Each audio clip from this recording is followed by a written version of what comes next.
Hi everyone, good morning. Thank you for being here. It's our first WIT event of the year, so I'm super excited to see all of you here.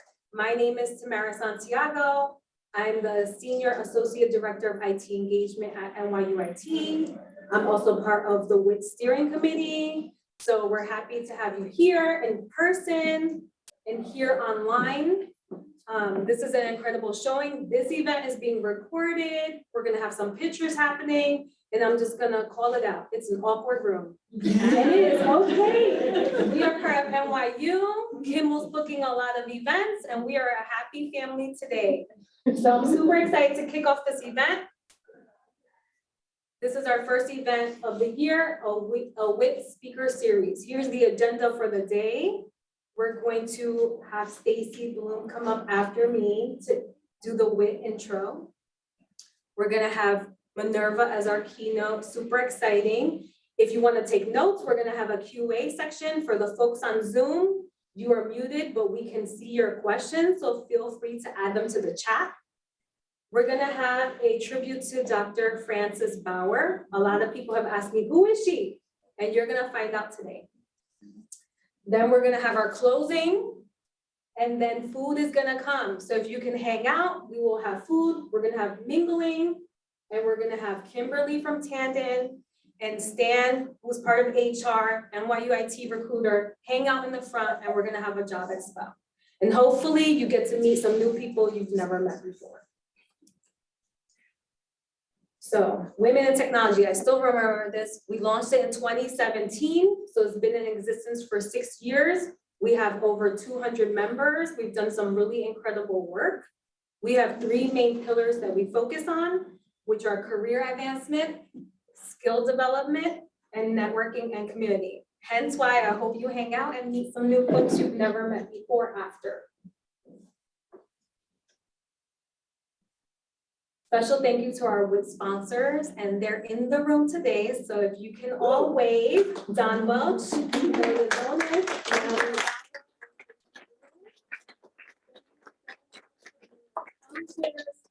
for keeping this group going. Here is our WIT committee members. We have Henry, we have Tiffany, Jen in the back is taking pictures right now. We have Jennifer, Bessie, Nicole, and Angela, thank you so much. And before Jennifer, I would do this so you could wave, but Jennifer Gray received a Give a Violet. So special.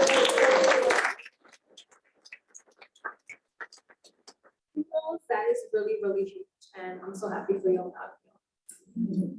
Okay. So I'm really happy to be here today to introduce Stacy Bloom, who is the Vice Provost for Research and the Chief Research Officer at NYU. She does really incredible work with leadership, but I kind of want to tell a little story about how I first met Stacy. We invited her to be part of one of our WIT panels. And so what I can tell you about Stacy is that she jumps in. She has this like positive, infectious energy that goes on to other people. And so the WIT committee met with her to do this panel. And then Stacy started sharing all these ideas. And when we came out of the panel, it was like, you re-energized us in what we can do. And so I love your energy. You come into the room and you give ideas and suggestions automatically. And it's just incredible. And I hope that you know that. And we appreciate it. And we're so happy to have you as one of our WIT co-sponsors. So thank you so much. I'm gonna pass it over to Stacy. Thank you. Hi, everybody. Not everyone likes when I come into a room and start making suggestions. So it's really my pleasure to welcome you today to this Women in Technology event. I am the Vice Provost for Research and the Chief Research Officer and a WIT co-sponsor. And I'm really grateful to see a lot of the women from my own team in the room today. So thank you for your support. And I think so much of this is about supporting each other as part of a community. So I was invited to participate at a WIT event last year, and I immediately knew that I wanted our office to be a co-sponsor. About me, I'm a neuroscientist by training. Also a field where when I was going through school and getting a degree, there were not a lot of women. And in fact, when I was a postdoc, I was in a huge lab with 27 postdocs, and I think I was the only woman postdoc in the lab at the time. So I'm also a mom of 3 daughters, and so these topics are really, really important to me and like very close to my heart. And I believe, as part of my own personal philosophy, that we need more women in science and technology. So my job at NYU is to oversee research operations and compliance, research development, and research strategy, as well as to manage innovation, entrepreneurship, and the commercialization activities at NYU. So that includes protecting our intellectual property assets, our patent generating activity, the startup companies that we launch out of the university, et cetera.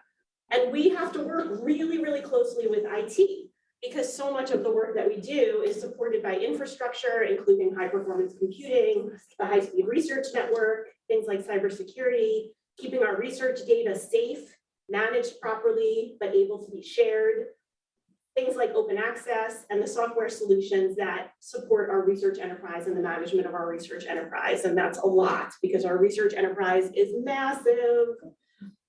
And I work hard to continue to grow our research impact. And that's why I was so excited when I found out that we had recruited our speaker today to NYU, because Minerva is an amazingly remarkable person who has made such a significant contribution to the tech industry. And she is like such a rock star. And when we had a little preview of what we were going to cover today, I'm going off script now. I was like, Minerva's a badass. She's so cool. So it's like so exciting to be introducing her. Okay, so back to script. She's the former CTO of New York City. CTO of New York City. So crazy.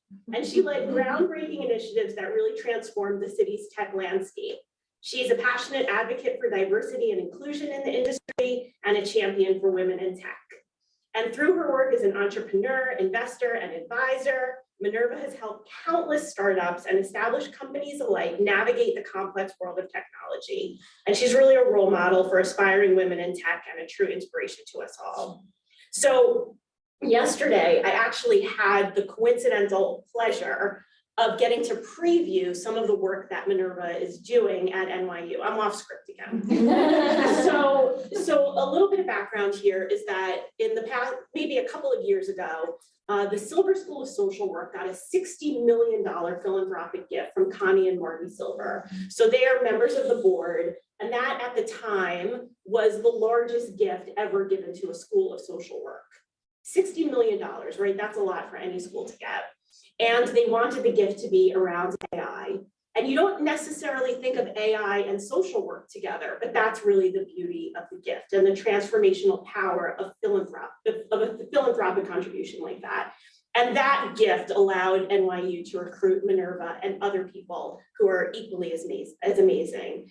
And so yesterday I got to actually see, what does AI and social work mean in practice? And what it means is that Minerva and her team have taken these incredibly large, enormous data sets that require huge computational power.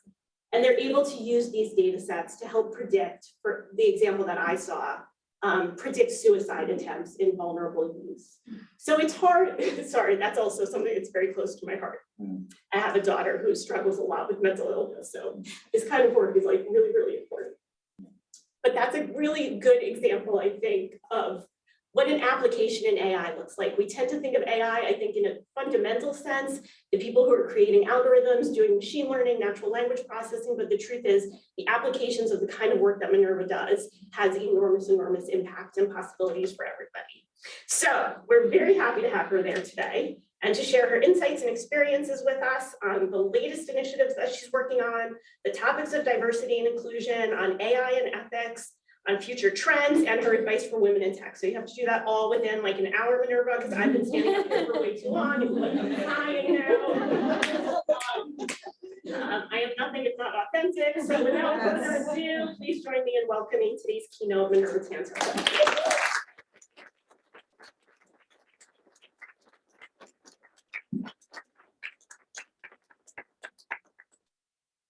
Thank you. Oh, Stacy, I think I need to give you Yes, a yes, hug. fine.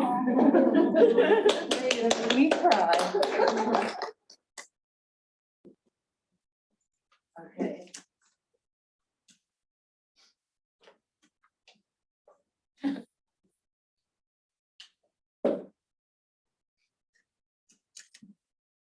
I think you should go off script more often. Okay, yeah, I can go a little off script.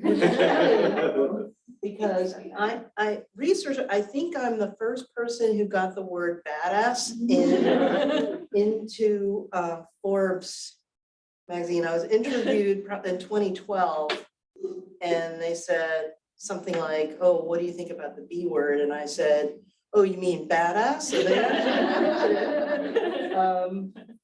at that time I was CTO at EBS and I had patents and, and that they were interviewing me for that. So I love that word. Thank you so much. I think my computer did a update while we were here and we started, but we're all good. Yes. There we go. Okay, great. Well, thanks all, and hopefully you can hear me now through the mic on Zoom here. Thanks everyone for the honor of addressing you today. I love groups like WIT. I take every opportunity to encourage all women and underrepresented communities to take part in technology careers. It is an incredibly exciting, creative, impactful career to have. And so anytime someone asks me to address a group of women in tech, I always jump at the chance. I'm going to start by saying thank you all for being here. I think you should give yourselves a hand, actually, for investing the time and being part of this group and networking with one another and supporting one another. This is a tribute to my most important mentor and support, and that's my mom. That's she had a chemical engineering degree, full scholarship, and that's 1.5-year-old me in our garden. We went on to move to New York when I was 4 years old. I didn't speak English. I learned to read and write on public television from Sesame Street. So when people ask me, what is your accent? I say, it's Big Bird.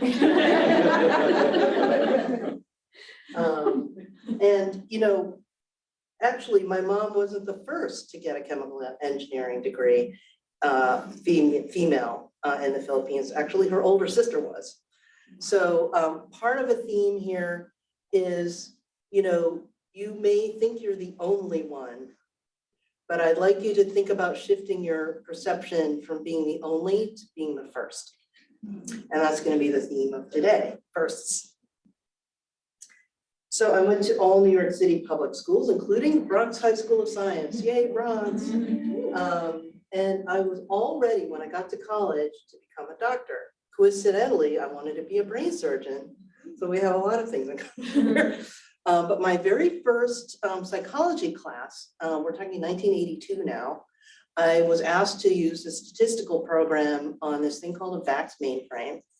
And as soon as my fingers touched that keyboard, I knew that I wanted to go into computing. Now, if you probably, most of you can't remember back, but 1982, that was a weird thing to think about, especially if you were well on your way to getting a degree in neuroscience or chemistry. But, I had a tremendous amount of support from my mom and my dad, who's a lawyer, explains a lot. I went on to actually start my first company while I was a senior in college. In Silicon Valley. It was an AI-based company. We launched it in 1985. I graduated in 1986. So that explains the weird thing on my resume. And at the time, there was not a cognitive science degree, believe it or not. It was a year later they offered that. So my degree is in philosophy. believe it or not. And so I went on and continued my path of not being normal. And the way I like to think of it now is that I've really invented every job I've ever had. Almost every job I've ever had didn't exist before I had it, which is, you know, kind of cool, but also people think you're nuts. And, you know, and so I spent the next several years doing other firsts. We sold that company, by the way. Which I had started when I was 19. We sold it, I was 25 years old to Computer Associates. And I was well on my way, and then spent about a decade in technology. I did do a stint as a VP of IT for a small company, a PR company, and launched their interactive division. Then got into web design in the mid-90s. And by 1997, became the first CTO at Gray Advertising. One of the things and I became the first CTO of New York City in 2014. So how does one become that? Like, it's a job that didn't exist. It was part of the mayoral campaign of Bill de Blasio to create this role. And when I got the email, I was living in Hong Kong at the time. I kind of thought it was a joke. I was like, wait a minute, I grew up in New York. There's no CTO in New York. I double checked the email address. It said .gov. The meeting was at City Hall. I thought, okay, this looks legit. Let me go in and chat. And so in September of 2014, you know, they announced that I would be the first CTO of New York. Now, there were a few things that were interesting about this process. One, they also had not necessarily defined the role. And part of my interview process was to create a deck saying what I felt the importance of technology would be in government. Now, I had spent a decade and a half in finance on Wall Street, and before that in tech, and before that, as you know, in AI. And so one of the things that I did was to say, we need to use technology to make the lives of New Yorkers better. Another weird thing, I had already committed to do a 300-mile bike ride. It's called Climate Ride. I had already raised the money. It was at the end of September. And I said, hey, Mayor, I'd love to be the CTO of New York, but I need to take 5 days off to do this bike ride. And he sort of didn't process it, I think, right in the beginning. He was like, what? But, you know, the legend grew. I was doing emails and riding my bike, and eventually made it to Washington, D.C. Yeah. Climate change. This was in 2014, and then I started my work. One thing I know, sorry, this was a little out of order. I didn't do. I wanted to talk a little bit about how being a mom made me a better techie. This was before City Hall. When I first became CTO of Gray Advertising, I also found out that I was going to have a baby. And I was really racked with self-doubt. I thought, oh, I've been working all this time to finally get this title, which was a new title at the time in the mid-90s. You know, I asked the recruiter, I was like, look, you know, should I tell it? Like, you know, what should I do here? And he said, look, you know, if you were a man about to take this job, you know, you wouldn't have to tell them you're going to have a baby, so don't tell them, right? And so for the first several months when I was at Gray, they thought I was just putting on weight. But what I later learned was actually, instead of keeping me from doing a good job in this role, it actually made me a better techie. What it inspired me to do. So in the 90s, you had to be in the office to check your email. You had to go in, you know, you had to be in person just to check your email, by the way. Not everybody had cell phones at the time. Remember, it's not until 2007 that the iPhone was invented. So this was 10 years before that. And so it inspired me to think about how we could use mobile technology to make it more flexible to work from home. And that's how, so back to City Hall. The thing that I had learned, so by then I'd been in technology close to 25 years, was that you could use the power of all of these things, AI, networking, the internet, the web, at that time, and mobile technology to really have a positive impact on people's lives. And so this was the key shift, I think, in my career, having done, Merrill Lynch, UBS, CTO of these, big companies, an international assignment covering all of Asia. And so what this brought to me, this opportunity to take all of that knowledge and all of that capability and make it work for everyday New Yorkers. And so this started my journey to think about how do we design technology for inclusiveness, to do things in an ethical way. And I felt that, being a woman of color, an immigrant who talked like Big Bird, gave me a special view into how things could be. So we thought about that when I came into City Hall. How do we make healthcare better? How do we prevent homelessness? How can we make education better and help and support the children of New York City? And also, as I'm rapidly becoming one, how can we, help the elderly? And so this was the key shift in my career, more than 20 years into it. Think about how we can now use all this amazing power, compute power, interconnectivity, and of course, data, which was exploding, and make it, use it in the public interest. So this, at the time, was, okay, insert, Wall Street nerd into City Hall on the second floor. It was really, really cool. I got to be right there in the middle of City Hall, and I was tasked with coming up with a citywide tech strategy, which is what CTOs do. I'm a recovering CTO, by the way. And so, there were lots of different technology things going on throughout the city. But one thing that was missing was how are we going to align everything to a common vision and a common strategy around all that tech. It wasn't just going to be coolness for coolness sake or new tech for innovation's sake. How can we use the power of all of the city agencies to drive towards a complete view and a vision for how the city can improve technology? We also had an economic reason for this. We wanted to grow the New York City tech sector.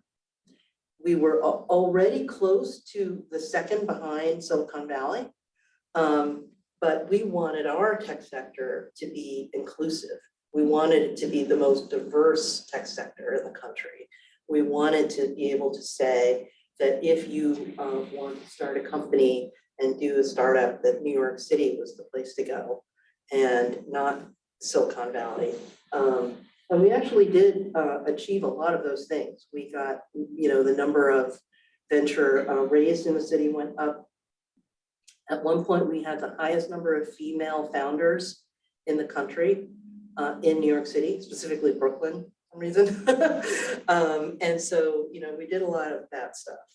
But in terms of the technology that we use, we were like, okay, here's just a sampling. I'm going to focus most on the one that you see on city streets, because I think the backstory of that is quite interesting. But we did, report a pothole with 311, sort of just making things more efficient.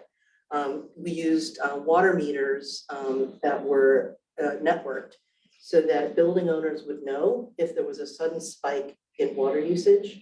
Instead of waiting for this massive bill at the end of the month, the building owners would know right away if there was potentially a leak or use of water. Guess what? That not only saved them money, but it saved water. Another one of my favorites is the bus GPS. So we started to put GPS on city buses in partnership with the MTA, which is not run by the city, by the way. I'm not trying to somebody's. And what we did was initially an experiment. So this was a new thing for cities to do pilots, right? They often would have huge RFPs for gazillion dollars and then launch it, but they never actually did like the prototyping and testing. And so that was a new concept that we introduced into City Hall. And so the prototype was, can we make the traffic signals stay green if there's a bus near it? And that ended up reducing commute times by 20%. It reduced the emissions from the buses when they're sitting and waiting for the red light to change to green. And that is now all over the city. So if you ever walk around, this city's amazing. Look at the traffic lights and you'll see these little antennas coming out of the traffic lights. That's what that is. Isn't that cool? So now what I'm going to talk about is Link NYC. This is one of my favorites. So have you seen these things on the street? Okay, so under Mayor Bloomberg, there was a contest how to replace the payphones. So without getting too inside baseball, payphones are a city concession that the DOT and Department of IT give. And so in exchange for putting payphones there, they can put advertising on the physical payphones. Well, that franchise was going to end in 2014. And so there was a contest prior to my joining to say, how do we replace them? When I arrived in September, I had exactly 3 months to finalize. Your eyes are, I know. 3 months to finalize the agreement, get all 5 borough presidents and the city council to agree on the concession, complete the design, and get all of the contracts done. The deadline was December 31st of 2014. Remember, I joined in September and I had a bike ride in there. All right, so one of the favorite things about this, we chose a provider. It was a consortium of 5 companies at the time. It's now owned by Sidewalk, but it was the idea that we could reuse the existing infrastructure of the payphones and then create free Wi-Fi and free phone calls with it. And not only that, we could connect them all, which, you know, the older payphones were not. And then we could also make it, you know, a place to put digital advertising on the side, and it would pay for itself. So it actually not only didn't cost the city money, but actually generated revenue. Fantastic idea, right? It was really down to the wire, but we eventually got all borough presidents to agree. But one thing that I missed was the equity component. So we were going to put these Link NYCs where the payphones were. And then wherever they were, you would get free Wi-Fi. Well, guess what? The payphones were not evenly distributed throughout the city. So there were places that had no payphones. There, like, and I think Staten Island had 1. And, you know, and so all the payphones were where the advertising was good. And then what we realized, you know, at the 11th hour was we had an opportunity to correct this. You know, so yeah, reuse infrastructure, but we didn't think about the equity components. This was my first big lesson there. We did launch, created these devices, which didn't exist before. We had multiple agencies involved, DOT, Department of IT, you know, everyone was involved. And with great fanfare, we launched the world's fastest and largest free Wi-Fi network in the world at the time. That's great. And that arrow just points to me and my sunglasses. But like with any technology, there are sometimes unintended consequences. So we had a few critics. One of them was because we had tablets on these, and we built them all to ADA specs, you know, and all of that stuff. And we had tablets in there where you could surf. Well, what we didn't expect was that people would have really loud dance parties on the street. This is a picture from the New York Times of a guy dancing to Slipknot in the middle of the day. There were lots of complaints. People were concerned that people would just go and pull up a chair and use the free computer and live next to the links. And so, you know, there were a few unintended consequences. Luckily, what we had done was we built it so that we could centrally control. You could turn off the sound after a certain hour. We ended up, you know, limiting the websites to the apps that are pre-installed, and eventually, you know, people got used to them. So there were initiatives to register to vote at these things. You know, you could get travel information. You could still get free Wi-Fi. And one of my key contributions to this was actually the privacy and security policy for these. So at the time, it was you know, the latest and greatest security available on Wi-Fi. We worked with providers on that, and we also had a privacy policy that was based on, at the time, the European very stringent privacy policy. So, you know, you get the good, the bad, and the equitable. I still see people who are on these links, and it's really clear that this is their only access to broadband. More than 25% of New Yorkers do not have access to broadband, period, full stop. And when you think about what you would do if your Wi-Fi suddenly turned off, and how would you live, you know, that's a significant number of people and a huge inequity in tech. We did a bunch of other things. We created Computer Science for All, which is computer science education in all New York City public schools by the year 2030. We also did a fun project like Smarter Parks. That's a picture of a solar powered park bench which you can charge your phone on, but it also counted foot traffic anonymously, of course. So you could measure the usage of the park without having people out there with clickers. So it actually performed a lot of good things. We created the first ever New York City Internet of Things guidelines. That was to help agencies buy this technology and also understand that buying a smart wastebasket is not the same as buying a wastebasket. You need a security plan, you need a maintenance plan, you need an operational plan. And so that all went into the guidelines. And as of today, more than 33 cities around the world have signed up for New York City's IoT guidelines as partners. And then my favorite, you know, the TLC Innovation Challenge, that's the Taxi and Limousine Commission. When I was in City Hall, we had these two new companies come to the city. One was called Uber and the other one was called Airbnb. And it was quite a tricky time because it was being viewed as tech and you know, we didn't quite know what to do with it. So we came up with an innovation challenge that said, how can you hail a taxi with your phone?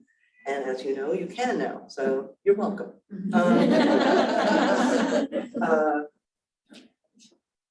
So what was I gonna do after City Hall? I left in 2016.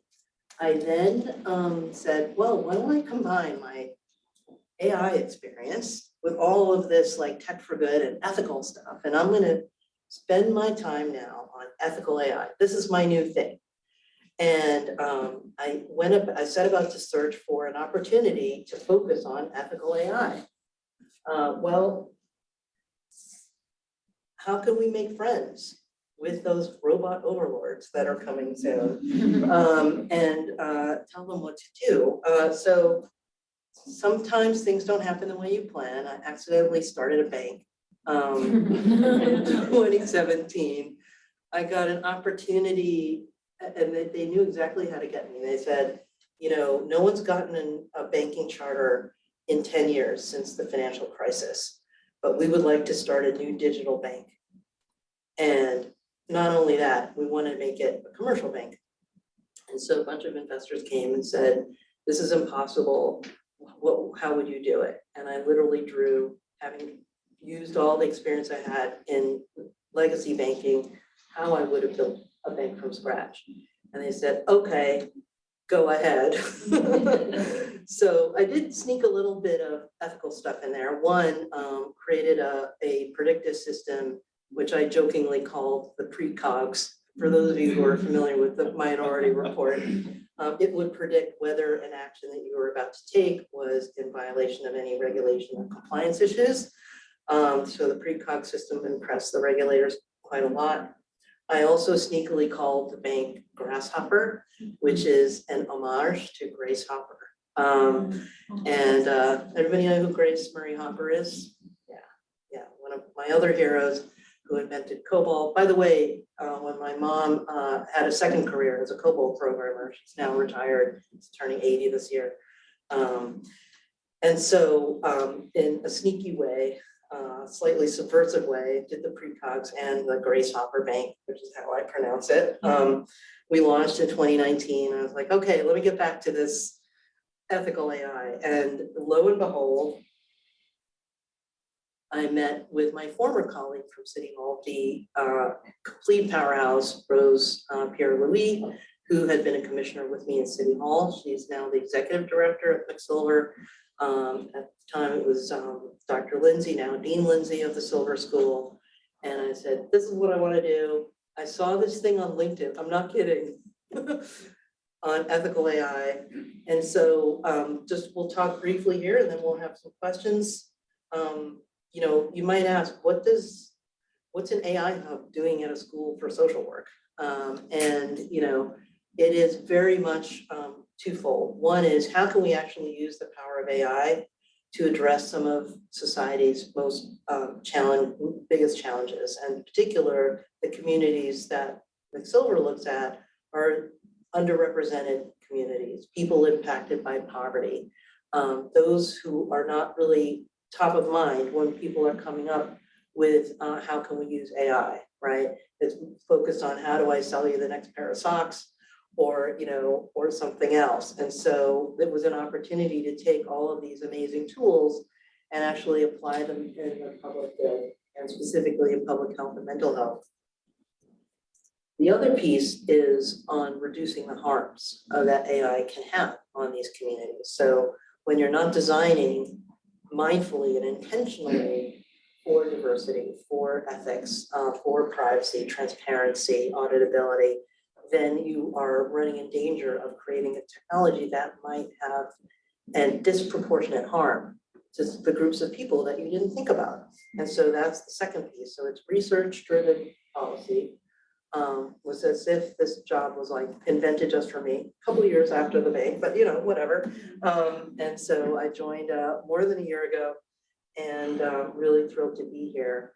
And I gotta say, you know, a shout out to Stacy and the research team, Research IT. It's been an incredible experience. You've all been so welcoming and so lovely. I almost don't know what to do. I'm used to working in extremely combative, you know, unwelcome situations. But I hope that, you know, all throughout all of this, you can see that being the only one just sometimes means you're being the first. So in closing, get on the boat. This is me. I was the only woman on the men's dragon boat team at UBS. But then, as you can see next to me, by the end of the season, there was another woman on the team. So then I was just the first. By the way, we were number 6 in the world. Take the leap. This is the Macau bungee jump. It's off the 61st floor of a building. I was celebrating my 50th birthday 10 years ago, and that was how I did it.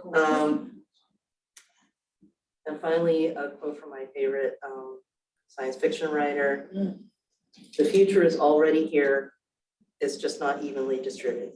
So please go forward and distribute the future evenly. Thank you.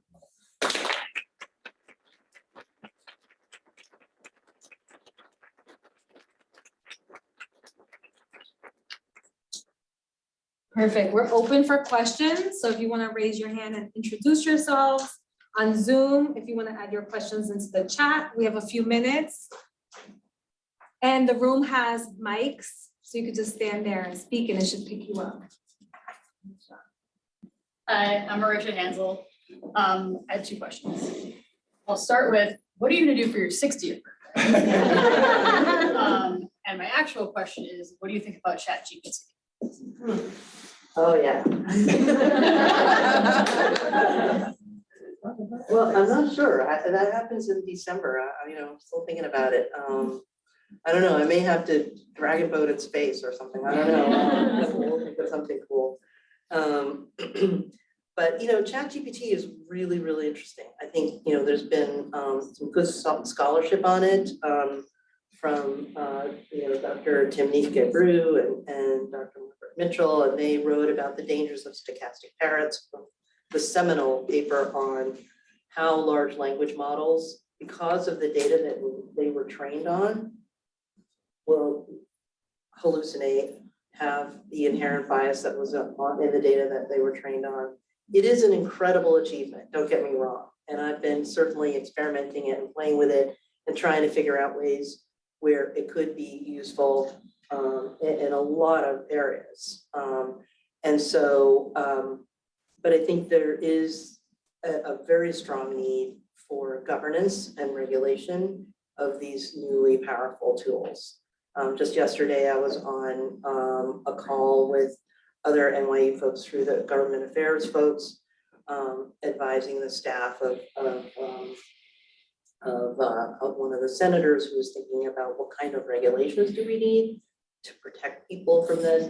I think broadly,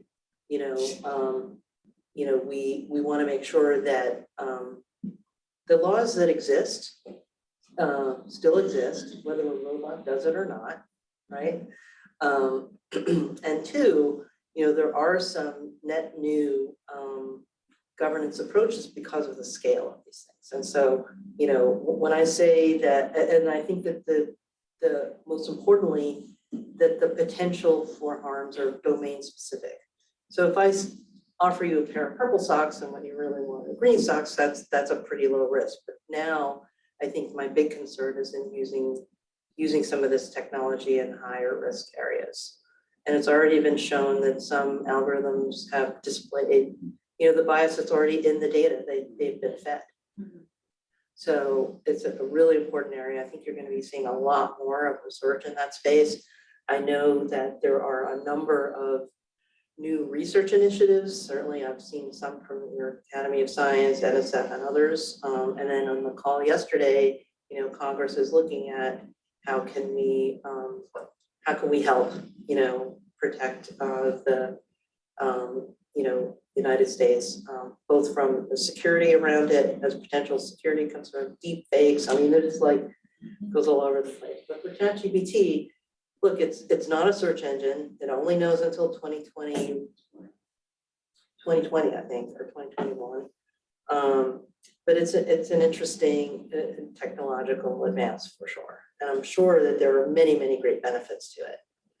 We should continue to innovate, but we also should be mindful of the potential harms. It's like anytime you produce a new medicine, it should be tested. Like, does it kill people? It's pretty obvious to me that we need strong governance now. We have another question. Hi, excuse me. I'm Carol Castle from Digital Library Technology Services, and thank you so much for this talk. It's been really, really interesting.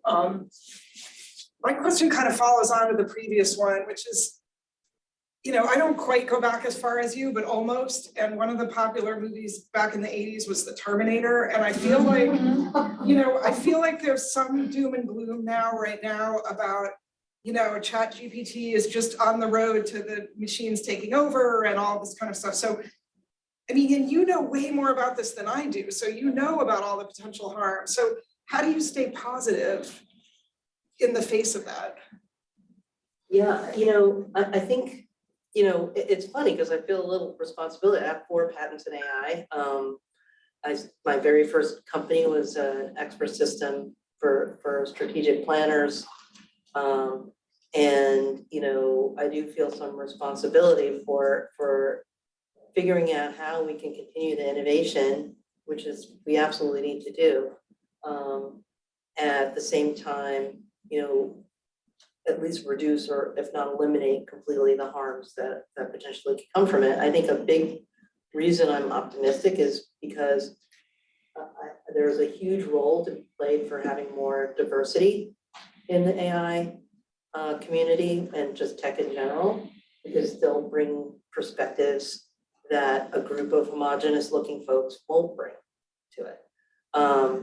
I also think that one of the things that we're doing at McSilver is actually engaging the communities themselves. So we're not just doing these algorithms in isolation, we're involving experts in suicide, youth suicide research. We're involving the providers of social work to help us say, is this tool helpful? How can we make it more ethical and equal? And so I think I'm always an optimist because we can, every problem is there to be solved. Thank you. Great questions. Anything else? Hi, Joanne Tashira, NYU IT Solutions Lead. So I was trying to figure out how to form this question. So it took me a while. So with all new technology, there's always for certain universities or certain businesses, with the few folks that are skilled in that profession, then there's a boom where I think we're in right now, where it's now is used by the common man. So what are your, I'm trying to think through it, but also like, what is the next step? Like, for instance, when the cars came out, everyone was like, what? There's a car going 15 miles an hour, it'll run me off the road or it'll run me over. And I remember reading about that in one of my son's history books. And now we're at this stage where there's a bit of worry, there's also a lot of positivity too. But I'm curious to know what's the, maybe being embedded in it day after day, what's your outlook for it or where we're going?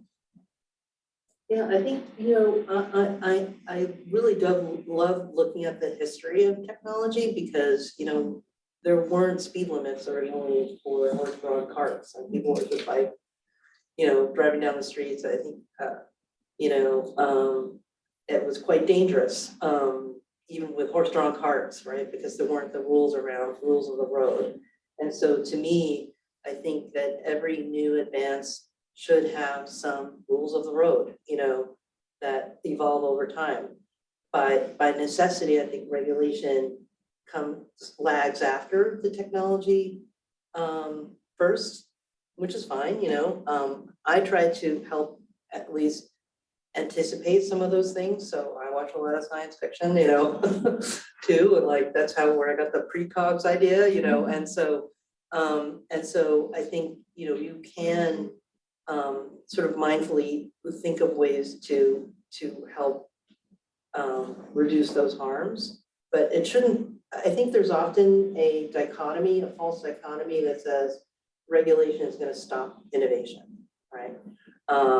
But I don't think that's the case. But I do think, for example, with regulation, if you think about Section 430, which basically is the key legislation that allowed a lot of social media to proliferate, and by simply stating that if it's a platform, the platform's not responsible for the content that's on there. And what you saw for a decade after that was every company then was a platform. In fact, Uber and Airbnb claimed, well, we're just putting buyers and sellers together. It's not our fault if, XYZ happens. I think that is likely due for review, especially now because algorithms have been added to these platforms that actually accelerate certain behaviors. And so now you've got AI involved and you're doing it at scale and you're spreading misinformation or you're doing all kinds of other things. And that's when, once again, we need to step in and say, hey, there's some rules of the road here. Does that answer your question? Yeah. Great. Henry, are we good? Okay. Do you have anything? We have one question on Zoom and it'll be our final. Okay, great. That way the Zoom people are on, so they're listening. Okay. You mentioned doing work at Silver to analyze huge data sets to help marginalized populations. Do you anticipate building AI-based platforms that might help social workers with their clients in the field? Certainly, I think that would be a goal. Our initial work is taking multiple data sets in this very specific subject matter,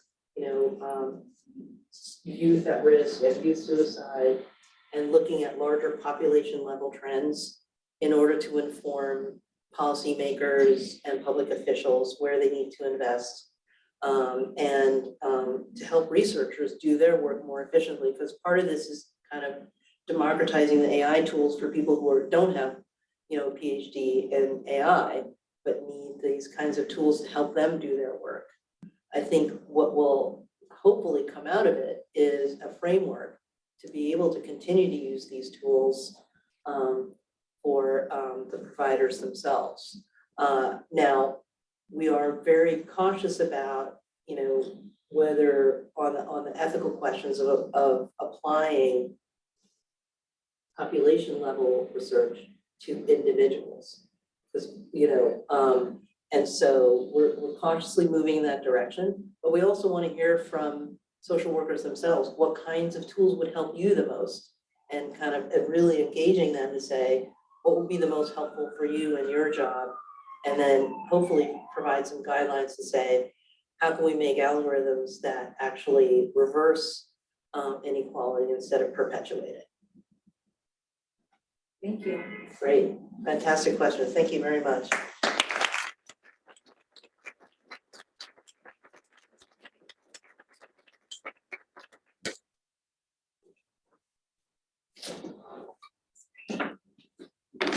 Natalie and I were joking on the way up that, gosh, to follow Minerva is tough. And then we realized we basically follow you anywhere. You kind of had us at precog. I think we should name the high performance computing environment Agatha. We'll see about that. So we're here to celebrate an amazing pioneer and take a couple of minutes to recognize Dr. Frances Bauer. Dr. Bauer's legacy of pioneer science and leadership in IT, including 60 years at NYU's Courant School and then NYU IT, contributed immeasurably.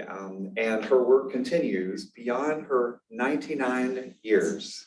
She passed away this fall, and we're taking a couple of minutes to celebrate Dr. Frances Bauer.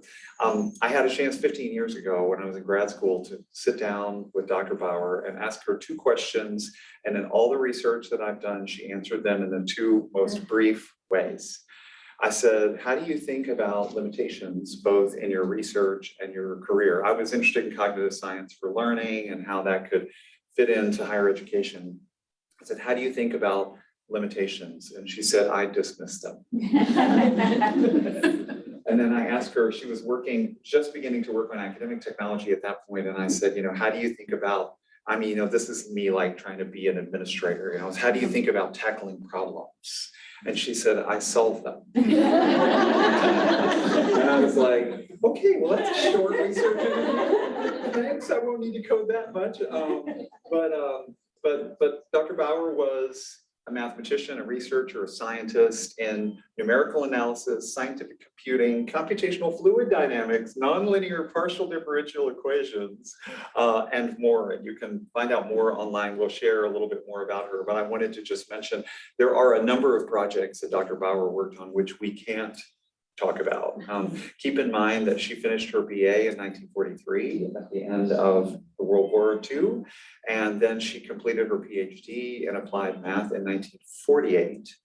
And in the launch of the nuclear exploration in the United States, she worked on wing technology, missile technology, ballistics, and what would be later on sort of GPS technology and how guided missiles find their way to their targets.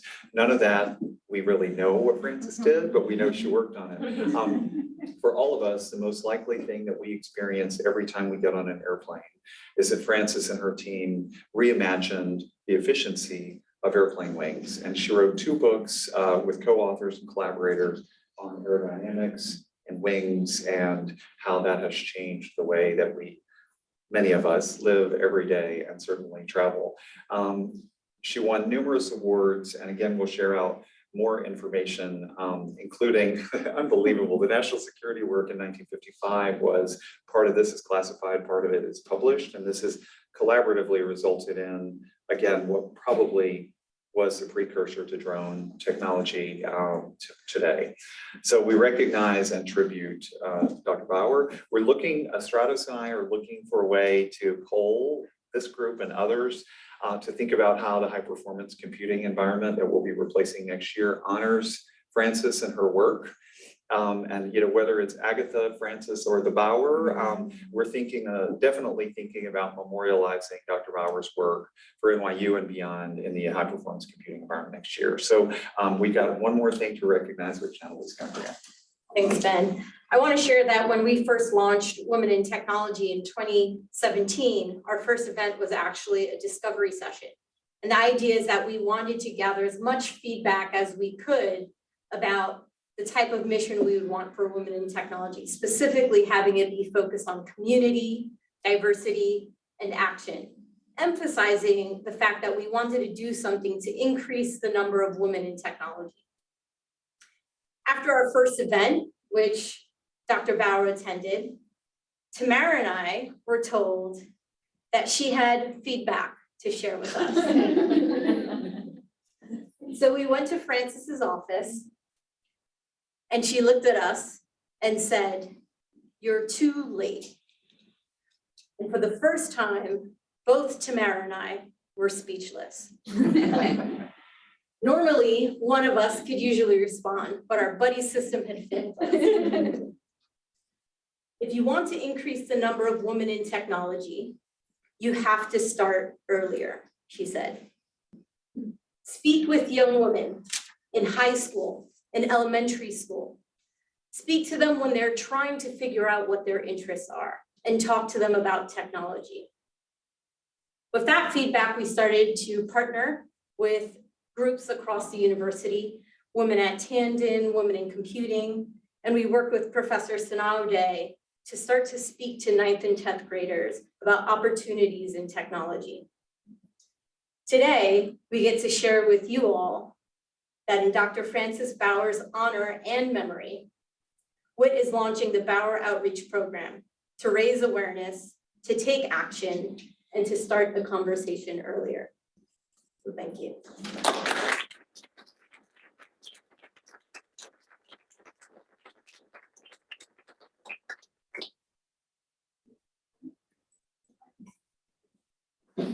Wow, I think I'm a little speechless again. This was incredible. What I learned is to push the boundaries, right? If there's problems, make a solution. I also learned to, when you go into a room, you want to speak about other people. So think about the people around you. Today was really incredible because I think of all the incredible women and people in technology and how when I go into a room, I want to celebrate those people. So let's continue to celebrate each other and our great work. And just thank you so much for being here today. Minerva, you reminded me I should get outside more. So when I think about my balance, maybe I'll think about that a bit more. Thank you, everyone. Please hang out if you have time. We have food coming in the room right now. We have a job expo that's gonna start. Thank you to everyone who's online, who participated, and I hope you all can meet some new folks and mingle and just take a moment, just take a breath. Thank you so much.